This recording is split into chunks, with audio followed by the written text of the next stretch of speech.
Have you had a lab test run that shows that you have autoantibodies and are worried that they're too high? One of the questions I get most as an autoimmune health coach is, are my antibodies too high? I can feel the stress coming off of people, even when it's in the DMs. So step one here is to take a deep breath and relax. And let me tell you some things about antibodies. The antibodies actually only mark the tissue as a foreign invader. They don't actually do any of the destruction. T cells are actually what swoop in and do the destruction, in this case, your tissues. So the number of antibodies that you have really isn't as important as how aggressive and destructive your T cells are.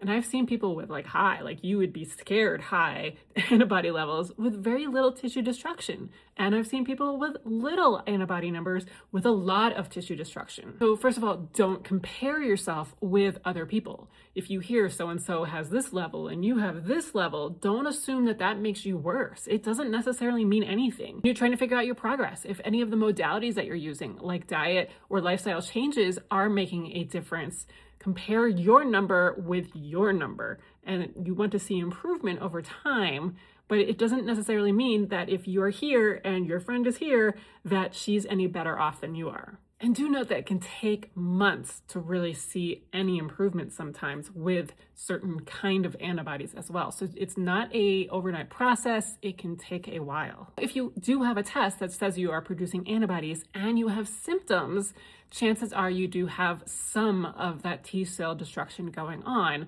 So you're going to want to really address the underlying reasons of why that's all happening. Things like gut health and inflammation and nervous system dysregulation and toxins and all of the things that really stimulate the autoimmune conditions in your body.